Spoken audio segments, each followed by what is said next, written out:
하나님의 말씀 함께 보시겠습니다. 출애굽기 9장 1절부터 12절까지의 말씀입니다. 출애굽기 9장 1절부터 12절까지의 말씀을 함께 합독하도록 하겠습니다. 함께 읽겠습니다. 시작. 여호와께서 모세에게 이르시되 바로에게 들어가서 그에게 이르라. 히브리 사람의 하나님 여호와께서 말씀하시기를 내 백성을 보내라. 그들이 나를 섬길 것이니라. 내가 만일 보내기를 거절하고 억지로 잡아두면 여호와의 손이 들에 있는 내 가축 곧 말과 나귀와 낙타와 소와 양에게 더하리니 심한 돌림병이 있을 것이며 여호와가 이스라엘의 가축과 애굽의 가축을 구별하리니 이스라엘 자손에게 속한 것은 하나도 죽지 아니하리라 하셨다 하라 하시고 여호와께서 기한을 정하여 이르시되 여호와가 내일 이 땅에서 이 일을 행하리라 하시더니 이튿날에 여호와께서 이 일을 행하시니 애굽의 모든 가축은 죽었으나 이스라엘 자손의 가축은 하나도 죽지 아니한지라. 바로가 사람을 보내어 본즉 이스라엘의 가축은 하나도 죽지 아니하였더라. 그러나 바로의 마음이 완강하여 백성을 보내지 아니하니라. 여호와께서 모세와 아론에게 이르시되 너희는 화덕에 제 두 움큼을 가지고 모세가 바로의 목전에서 하늘을 향하여 날리라. 그 재가 애굽 온 땅에 티끌이 되어 애굽 온 땅의 사람과 짐승에게 붙어서 악성 종기가 생기리라. 그들이 화덕의 재를 가지고 바로 앞에 서서 모세가 하늘을 향하여 날리니 사람과 짐승에게 붙어 악성 종기가 생기고 요술사들도 악성 종기로 말미암아 모세 앞에 서지 못하니 악성 종기가 요술사들로부터 애굽 모든 사람에게 생겼음이라. 그러나 여호와께서 바로의 마음을 완악하게 하셨으므로 그들의 말을 듣지 아니하였으니 여호와께서 모세에게 말씀하심과 같더라. 아멘. 오늘 우리가 함께 읽은 본문에는 하나님께서 애굽에 보내셨던 5번째 재앙과 6번째 재앙에 관한 내용이 기록되어 있습니다. 먼저 5번째 재앙에 관해 살펴보도록 하겠습니다. 1절 말씀을 함께 보시겠습니다. 여호와께서 모세에게 이르시되 바로에게 들어가서 그에게 이르라. 히브리 사람의 하나님 여호와께서 말씀하시기를 내 백성을 보내라. 그들이 나를 섬길 것이니라. 이번에도 하나님께서는 모세로 하여금 바로에게 내 백성을 보내라. 그들이 나를 섬길 것이니라는 말씀을 전하게 하셨습니다. 하나님께서 바로에게 이렇게 말씀하신 이유는 모세가 말했던 바와 같이 이스라엘 백성들이 애굽에서 하나님을 섬긴다는 것은 애굽 사람들에게 돌로 맞을 정도로 위험한 일이었기 때문입니다. 이스라엘 백성들이 하나님 섬기는 것을 애굽 사람들이 너무나 심하게 싫어했기 때문입니다. 그래서 하나님께서 바로에게 내 백성을 보내라고 요구하신 것입니다. 물론 하나님께서 이스라엘 백성들을 애굽에서 끌어내려고 하셨던 데에는 아브라함과 약속하셨던 바가 있으셨기 때문이기도 했습니다. 그러나 애굽의 이스라엘 백성들에게 종교의 자유가 주어져 있었다면 이스라엘 백성들의 출애굽 시기는 좀 더 뒤로 미루어졌을 수도 있습니다. 그런 점에서 애굽 사람들의 박해는 이스라엘 백성들의 출애굽을 앞당기는 데에 매우 중요한 원인이 되었다고 할 수 있을 것입니다. 그런데 하나님께서는 이번에도 바로가 당신의 말씀에 따르지 않으리라는 것을 알고 계셨습니다. 그래서 앞으로 애굽에 내려질 재앙에 대해 미리 경고하셨습니다. 2절부터 4절까지의 말씀입니다. 내가 만일 보내기를 거절하고 억지로 잡아두면 여호와의 손이 들에 있는 내 가축 곧 말과 나귀와 낙타와 소와 양에게 더하리니 심한 돌림병이 있을 것이며 여호와가 이스라엘의 가축과 애굽의 가축을 구별하리니 이스라엘 자손에게 속한 것은 하나도 죽지 아니하리라 하셨다 하라 하시고 이번에 하나님께서 예고하신 재앙은 애굽 사람들이 키우고 있었던 말이나 나귀나 낙타나 소나 양과 같은 가축들에게 심한 돌림병이 발생하는 것이었습니다. 그런데 4절 말씀에 기록된 내용으로 볼 때에 하나님께서 경고하셨던 이 돌림병은 단순하게 가축이 아프다가 끝나는 병이 아니라 죽음에 이르게 되는 병이었음을 알 수 있습니다. 예전에 저는 이 병이 구제역이 아니었을까 하고 생각했었습니다. 그런데 인터넷으로 검색을 해보았더니 구제역은 소, 돼지, 양, 사슴과 같이 발굽이 두로 갈라진 우제류에 속하는 동물에게 전파되는 감염병으로서 발굽이 하나인 말이나 당나귀와 같은 기제류 동물은 구제역이 걸리지 않는다고 합니다. 그런 점에서 이 병은 구제역이 아니었을 것입니다. 3절에서 볼 수 있듯이 기제류에 속하는 말과 나귀도 이 병에 걸리게 될 것이라고 하나님께서 말씀하셨기 때문입니다.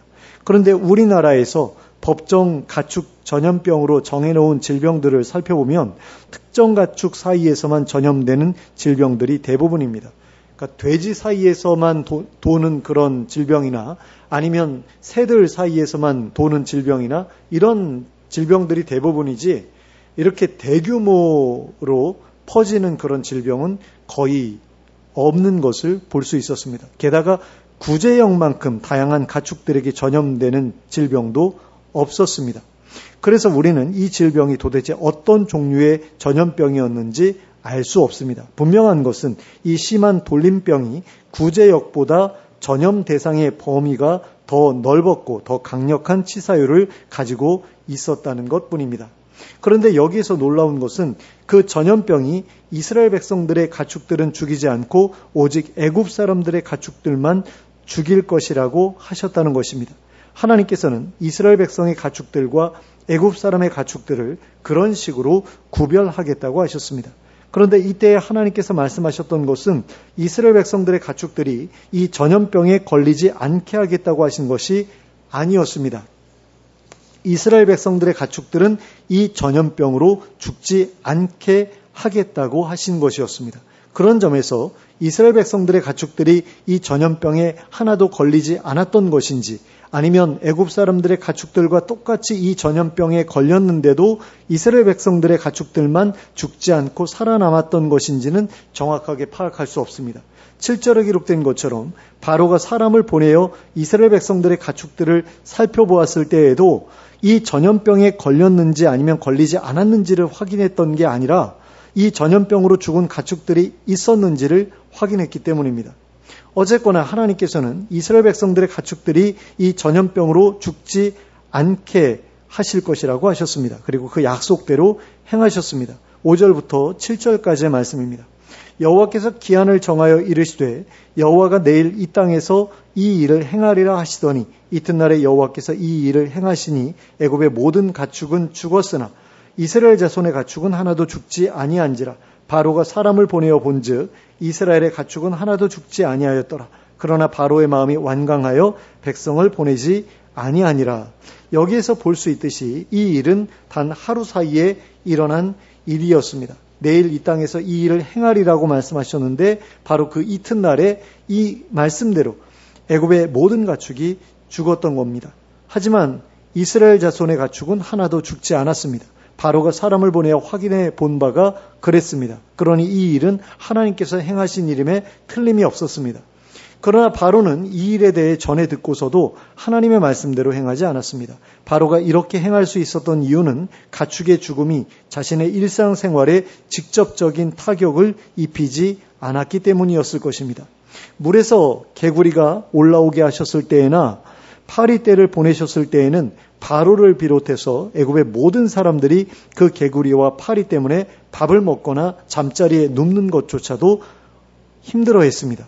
하지만 이번에 가축들의 죽음으로 인해 어려움을 겪게 된 것은 바로가 아니라 가축을 부려서 일하는 사람들, 즉 농사를 짓거나 운송과 관련된 일을 하던 일반 백성들 뿐이었습니다. 그러니 바로의 입장에서는 체감의 깊이가 깊지 못했을 것이기 때문에 그렇게 버티지 못할 정도는 아니라는 느낌을 받았을 것입니다. 그러니 굳이 이것 때문에 내가 하나님 말씀 들어야 되겠다 이런 생각을 할 수가 없었던 거겠죠. 그 다음으로는 6번째 재앙에 대해 살펴보도록 하겠습니다. 먼저 8절과 9절 말씀을 함께 보시겠습니다. 여호와께서 모세와 아론에게 이르시되 너희는 화덕의 재 2움큼을 가지고 모세가 바로의 목전에서 하늘을 향하여 날리라. 그 재가 애굽 온 땅에 티끌이 되어 애굽 온 땅의 사람과 짐승에게 붙어서 악성 종기가 생기리라. 자, 여기에서 볼 수 있듯이 6번째 재앙을 보내실 때에는 하나님께서 아예 경고의 말씀도 보내지 않으셨던 것을 볼 수 있습니다. 이것은 아마도 바로가 5번째 재앙에 대해 아무런 반응도 하지 않았기 때문이 아니었을까 싶습니다. 그래서 하나님께서는 그 어떤 경고도 없이 모세와 아론으로 하여금 바로 앞에서 재앙을 일으키게 하셨습니다. 화덕의 채 2움큼을 가지고 바로가 보는 앞으로 가서 하늘을 향해 그 채를 날리라고 하셨습니다. 그리고 그렇게 하면 애굽 온 땅의 사람과 짐승에게 그 채가 붙을 것이고 그 자리에 악성 종기가 생길 것이라고 하셨습니다. 그러니까 굉장한 피부병을 하나님께서 보내셨던 거죠. 그리고 모세와 아론이 그 말씀대로 하였을 때 애굽 사람들과 애굽 사람들의 짐승들에게 악성 종기가 생겼습니다. 10절부터 12절까지의 말씀입니다. 그들이 화덕의 재를 가지고 바로 앞에 서서 모세가 하늘을 향하여 날리니 사람과 짐승에게부터 악성 종기가 생기고 요술사들도 악성 종기로 말미암아 모세 앞에 서지 못하니 악성 종기가 요술사들로부터 애굽의 모든 사람에게 생겼습니다. 그러나 여호와께서 바로의 마음을 완악하게 하셨으므로 그들의 말을 듣지 아니하였으니 여호와께서 모세에게 말씀하심과 같더라. 자, 그런데 10절에 보면 사람과 짐승에게 붙어서 악성 종기가 생겼다라고 말씀하고 있거든요. 근데 짐승이라고 하니까 조금 이해가 안 돼요. 왜냐하면 앞에서 모든 가축들이 죽었다고 했거든요. 그런데 또 짐승은 뭔가라는 그런 생각이 들 수 있거든요. 그러면 가축을 제외한 짐승이다라고 볼 수밖에 없겠죠. 개나 고양이 뭐 이런 거. 아니면 앞에서 모든 가축이라고 했을 때 그게 약간은 과장 섞인 그런 이야기였을 수도 있었을 것이다 라고 생각해 볼 수 있을 것 같습니다. 어쨌든 간에 이렇게 사람과 짐승에게 붙어서 악성 종기가 생겼는데 11절에 기록된 것을 보시면 요술사들도 악성 종기로 말미암아 모세 앞에 서지 못했다고 말씀하고 있는 것을 보게 됩니다. 그렇다면 이 말은 첫 번째 재앙부터 시작해서 5번째 재앙에 이르기까지는 요술사들이 빠짐없이 모세 앞에 모습을 비쳤다는 그런 말이라고 할 수 있을 것입니다. 그러니까 지금까지는 모세가 하나님의 재앙을 불러왔을 때 바로의 요술사들이 그 앞에 서서 뭐 그거를 흉내를 내든 뭐 흉내를 내려고 노력을 했든 어떤 모습이든 보여왔다라는 겁니다. 그런데 이번에는 아예 모습조차 나타내지 못했다라는 거죠. 그 정도로 곤란한 상황에 처해졌다라는 겁니다. 그러니까 온몸에 그런 종기가 생겨가지고 도저히 견딜 수가 없어서 공식적인 자리에 나오지 못했다라는 그런 이야기인 거죠. 그렇다면 바로 역시 이 악성 종기로 인해 큰 고통을 겪었으리라는 것을 추측해 볼 수 있습니다. 그러니까 요술사들도 이런 고통을 겪었다면 바로도 똑같이 그런 고통을 겪었을 것이다 라고 생각해 볼 수 있다는 겁니다. 그럼에도 불구하고 바로는 모세가 전해준 하나님의 말씀을 듣지 않았던 거죠. 그리고 본문은 그 이유를 하나님께서 그의 마음을 완악하게 하셨기 때문이라고 설명하고 있습니다. 그러니까 악성 종기가 생기긴 했는데 이거 가지고 내가 죽을 것 같지는 않다라는 그런 생각도 어쩌면 하지 않았을까 싶어요. 정말 죽을 것 같았으면 이 병 좀 고쳐달라고 이렇게 용서를 구하면서 나왔겠죠. 근데 막상 종기가 생기긴 했는데 그냥 가렵고 괴롭고 그렇기는 하지만 죽을 것 같지는 않으니까 버틴 게 아니겠는가라는 그런 생각도 좀 들고요. 무엇보다 이제 하나님께서 그의 마음을 완악하게 하셨기 때문에 그것에 대해서 별로 그렇게 그 반응을 하나님께서 원하시는 반응을 보이지 않았다라는 거죠. 자, 그런데 또 한 가지 일을 더 생각해 볼 수가 있습니다. 제가 생각하기에는 하나님께서 바로의 마음을 완악하게 하신 것이 이 바로와 애굽 사람들이 지금까지 이스라엘 백성들에게 엄청난 그런 범죄를 저질러 왔잖아요. 아이들이 남자아이가 태어나면은 나일강에 던지라고 하고 태어나면은 산모한테 그 아이 죽이라고 그러고 뭐 별짓을 다 하지 않습니까? 그리고 엄청나게 학대하면서 일을 시키잖아요. 그래가지고 일의 속도가 나지 않으면 채찍질도 하고 막 엄청난 그런 고통을 가하지 않습니까? 게다가 종교의 자유도 허락하지 않아가지고 하나님께 제사 드리는 것조차도 할 수 없게 만들어버리지 않았습니까? 이 엄청난 죄를 이 사람들이 지었는데 어쩌면 그 죄값을 다 치르도록 하기 위해서 계속해서 반항하게 하신 게 아닌가. 그래서 계속 재앙을 겪어서 그 죄값을 다 털어버리도록 그렇게 하시려고 하신 것이 아닌가라는 그런 생각을 해보게 됩니다. 그런데 그런 가운데서도 하나님께서는 애굽을 완전히 망하게 하려고 하시지는 않으셨습니다. 그 이유는 이스라엘 백성들이 애굽 사람들의 땅에서 새들어 살아온 역사가 있었기 때문이었습니다. 애굽 사람들이 이스라엘 백성들에게 지금까지 그렇게 잘해준 것은 아니었다고 하더라도 어쨌거나 애굽 땅에 거주할 수 있도록 허락해 준 것은 분명한 사실이었기 때문입니다. 그래서 하나님께서는 출애굽한 이스라엘 백성들을 향해서 다음과 같은 명령을 주시기까지 하셨습니다. 신명기 23장 7절 말씀입니다. 너는 에돔 사람을 미워하지 말라. 그는 내 형제임이니라. 애굽 사람을 미워하지 말라. 내가 그의 땅에서 객이 되었음이니라. 애굽 사람의 땅에서 새들어 살았으니까 애굽 사람들을 미워하지 말아야 된다라고 말씀하고 있습니다. 애굽 사람들이 그토록 이스라엘 백성들을 박해했음에도 불구하고 그리하라고 하셨습니다. 그러면 하나님께서는 이스라엘 백성들에게 어떻게 이렇게 말씀하실 수 있으셨던 것일까요? 하나님께서 이스라엘 백성들을 대신해서 애굽 사람들에게 원수를 갚아주셨기 때문입니다. 그들이 이스라엘 백성들에게 저질렀던 죄에 대한 죄값을 하나님께서 직접 치르도록 하셨기 때문이다라는 겁니다. 무려 10차례의 재앙을 통해서 애굽 사람들로 하여금 자기들의 죄값을 충분히 치르게 하셨기 때문에 너희들은 용서해라 라고 말씀하신 것이다 라는 겁니다. 그런 이유 때문에 하나님께서 바로의 마음을 완악하게 해서 하나님의 말씀에 계속해서 반항하도록 하신 겁니다. 그래야지 계속해서 하나님께서 재앙을 보내실 것 아니에요. 그래야지 그들이 충분히 죄값을 치를 수 있을 것 아닙니까? 그래서 바로의 마음을 그렇게 완악하게 하신 것이다 라는 겁니다. 그러면 우리는 애굽에 내려진 이 두 가지 재앙을 통해서 어떤 교훈을 배울 수 있겠습니까? 본문을 통해 배워야 할 첫 번째 교훈은 하나님께 대한 불순종은 당사자뿐 아니라 그 주변 사람들 그리고 주변의 피조물들에게까지 큰 고통을 겪게 한다는 것입니다. 내가 하나님께 죄를 지으면 나는 물론이고 내 가족이나 내가 키우는 짐승들까지도 해를 입게 된다는 것입니다. 그런데 한번 생각해 보시기 바랍니다. 나야 죄가 있어서 벌을 받는다고 하더라도 내가 키우던 짐승들은 도대체 무슨 죄가 있어서 나와 함께 벌을 받게 된다는 것일까요? 우리로서는 도저히 이해할 수 없는 일입니다. 그러나 분명한 것은 이것이 성경에서도 여러 차례 발견되는 실제 사례라는 것입니다. 아담과 하와의 타락으로 인해 모든 피조물들이 고통을 겪게 되었던 것을 생각해 보시기 바랍니다. 또한 노아 시대 사람들의 타락으로 인해 수많은 동물들이 죽임을 당해야 했던 일도 생각해 보시기 바랍니다. 사람들의 죄로 인해 얼마나 많은 동물들이 함께 고통을 당했는지 보시기 바랍니다. 그러면 이런 일들이 우리에게 가르쳐 주는 것은 무엇입니까? 피조 세계에 대한 인간들의 영향력과 책임이 그만큼 크다는 것입니다. 그래서 인간들의 죄가 그렇게 두려운 결과를 불러일으킬 수 있다는 것입니다. 로마서 8장 19절부터 22절까지에서는 이렇게 말씀하고 있습니다.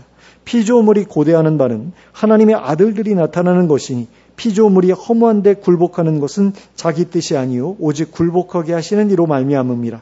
그 바라는 것은 피조물도 썩어짐의 종로로 타는 데에서 해방되어 하나님의 자녀들의 영광의 자유에 이르는 것이니라. 피조물이 다 이제까지 함께 탄식하며 함께 고통을 겪고 있는 것을 우리가 아느니라. 자, 이 땅의 모든 피조물들이 하나님의 아들들이 나타나는 것을 고대하고 있다고 말씀하고 있습니다. 이것은 사람들뿐만 아니라 이 땅의 모든 피조물들도 하나님의 나라가 완성되기를 고대하고 있다는 말입니다. 그래서 하나님의 아들들이 이 세상을 다스려 주기를 고대하고 있다는 말입니다. 타락한 인류에 의해 고통받고 있던 데에서 벗어나 회복된 인류와 함께 살아가기를 그들이 소망하고 있다는 말입니다. 그러니까 모든 짐승들, 모든 동물들도 그것을 바라고 있다라는 거죠.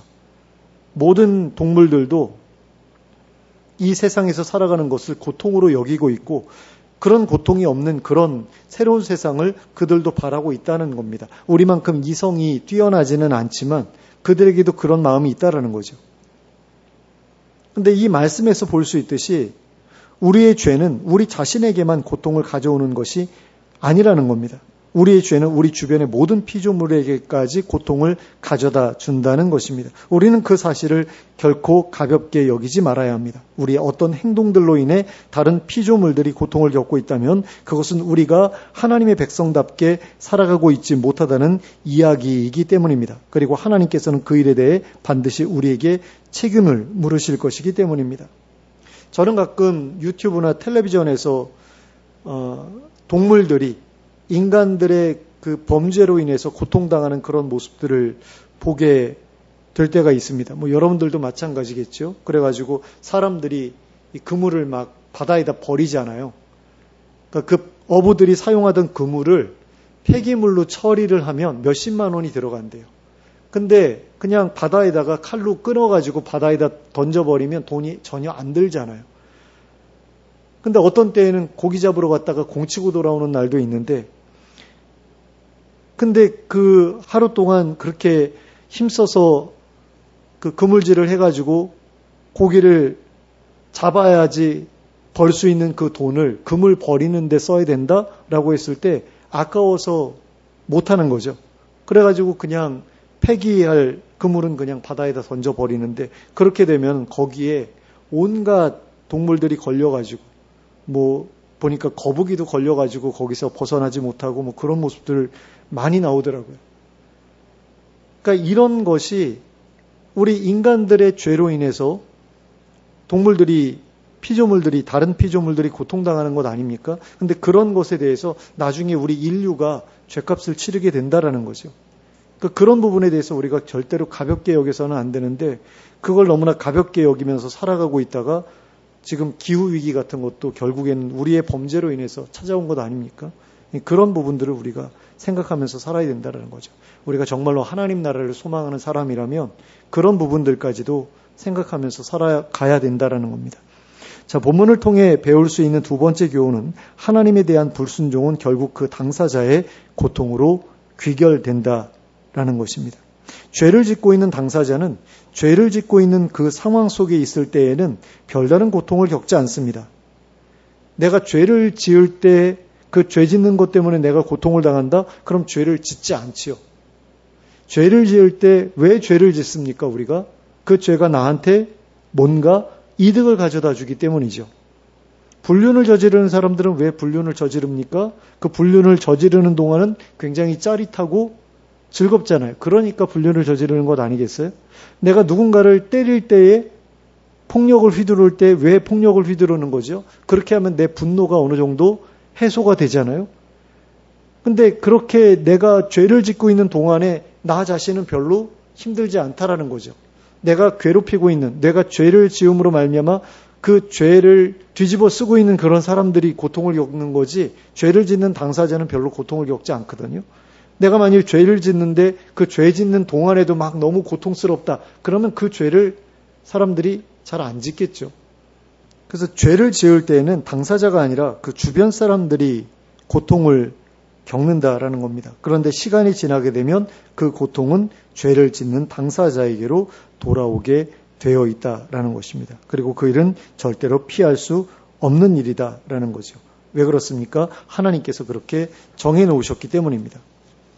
이 땅에서 갚아야 될 사람은 이 땅에서 갚고, 이 땅에서 갚지 않을 사람은 하나님 나라가 완성될 때 지옥에 들어가서 갚게 되는, 그게 하나님께서 정해 놓으신 법이죠. 그래서 죄의 대가는 부메랑처럼 그 죄를 지은 사람에게 돌아오게 되어 있습니다. 그러므로 그것을 아는 사람은 죄 짓는 것을 두려워하게 되어 있습니다. 오직 그것을 알지 못하는 사람만이 죄를 두려워하지 않습니다. 그리고 그런 사람은 자기의 행동으로 남에게 피해가 가는 것에 대해 조금도 개의치 않습니다. 바로처럼 그렇게 하는 거죠. 그런데 하나님께서 그와 같은 자들을 결코 그냥 두시지 않는다라는 것이 우리가 반드시 기억해야 할 부분입니다. 그 일에 대해 반드시 대가를 치르게 하신다라는 것입니다. 하나님의 재앙은 애굽 전역을 강타했습니다. 하지만 많은 재산과 재물을 가지고 있었던 바로는 하나님께서 보내신 재앙에 대해 별로 개의치 않았습니다. 그렇게 많은 손해를 보았음에도 불구하고 여전히 남아있는 것들이 많았기 때문입니다. 그러니까 많은 가축들이 죽고 막 그러는 가운데 바로의 재산도 엄청난 손실을 보았겠지요. 그런데도 여전히 바로에게는 많은 것이 남아 있었다라는 겁니다. 그러나 애굽의 대다수 백성들은 달랐지요. 가진 것도 원래 적었는데다가 그 적은 것마저도 모두 잃어버렸기 때문입니다. 그래서 백성들의 고통이 바로의 고통보다 훨씬 더 컸던 거죠. 하지만 바로는 백성들의 고통을 체감하지 못했습니다. 그래서 계속해서 하나님의 말씀에 반항할 수 있었던 거죠. 그러나 결국에는 바로 역시 하나님의 진노의 두려움을 깨닫게 됩니다. 바로가 두려워할 때까지 하나님의 재앙이 멈추지 않았기 때문이었습니다. 그죠? 자기 자식이 죽을 때까지 버티다가 자식 죽고 나니까 그제서야 두렵게 여기잖아요. 나머지 아들들도 죽으면 어떡해요? 그러니까 그때 가서야 이제 하나님께 굴복하는 것을 우리가 보는데 그 전까지는 별로 힘들어하지 않아요. 자기는 그 재앙을 해결할 수 있는 방법들이 있었던 거죠. 그러니까 다른 사람들은 물을 직접 구해야 돼요. 강이 피가 됐을 때 그 주변을 파가지고 거기서 물을 구해야 됐잖아요. 근데 바로는 그냥 시키면 돼요. 니들이 가서 물 구해와. 그러면 부하들이 가서 물 구해와요. 그러니까 자기는 직접 물 구할 필요가 없으니까 별로 힘들지 않은 거예요. 그러니까 그렇게 힘든 일들이 계속해서 자기 백성들을 괴롭히고 있는데도 불구하고 나는 안 힘들다 이거죠. 나는 안 힘들어. 나는 별로 그렇게 고통스럽지 않아. 백성들은 약이 없어가지고 그 종기가 생겼을 때에도 잘 치료받지 못하는데 자기는 최고의 의료진에 의해서 그 악성 종기로부터 빨리 벗어날 수 있었지 않습니까? 그러니까 별로 큰 문제라고 생각을 안 하는 거죠. 그러니까 굉장히 이기적인 그런 인간이었던 것을 우리가 알 수 있는데 모든 독재자들, 통치자들이 다 그 모양이긴 하지만 어쨌든 간에 그런 식으로 내 고통이 별로 심하지 않다라는 것 때문에 계속해서 그렇게 반항하다가 결국에는 자기도 감당할 수 없는 문제를 당하고 나니까 굴복하는 것이 바로의 모습 아닙니까? 그런데 바로의 녹을 먹던 술사들도 별로 다르지 않았던 것을 우리가 볼 수 있죠. 계속해서 모세 앞에 나와가지고 모세가 이끌어온 그 재앙을 그대로 흉내내면서 하나님의 그 권능을 무시하다가 나중에는 자기들이 따라할 수 없으니까 이것은 하나님의 권능입니다. 그러면서 하나님을 인정한 척하죠. 근데 그래도 이 사람들은 바로만큼이나 덜 힘들었을 거예요. 왜냐하면 바로로부터 녹을 받아 먹는 사람들이었기 때문에 바로가 힘들고 어려운 일이 있을 때 이 사람들을 많이 챙겨줬을 것 아닙니까? 그러니까 다른 백성들보다는 그나마 좀 나은 형편에 있었던 거죠. 근데 그들도 자기들의 능력으로 하나님의 재앙을 막을 수 없는 그런 상황이 오니까 그제는 이제 자기들의 무력함을 느끼고 절망하는 그런 처지에 놓이게 되죠. 근데 이렇게 하나님의 진노라는 것은 누구도 피할 수 없다라는 것을 우리가 좀 기억할 필요가 있다라는 겁니다. 하나님의 진노를 피할 수 있는 존재는 세상에 존재하지 않는다라는 것을 우리는 기억할 필요가 있습니다. 그것은 우리도 마찬가지입니다. 그리고 하나님의 진노를 입은 사람은 죽음보다 더한 고통을 겪게 될 수도 있습니다. 그 사실을 우리는 애굽에 찾아온 10번의 재앙을 통해서 우리가 확실하게 기억할 필요가 있습니다.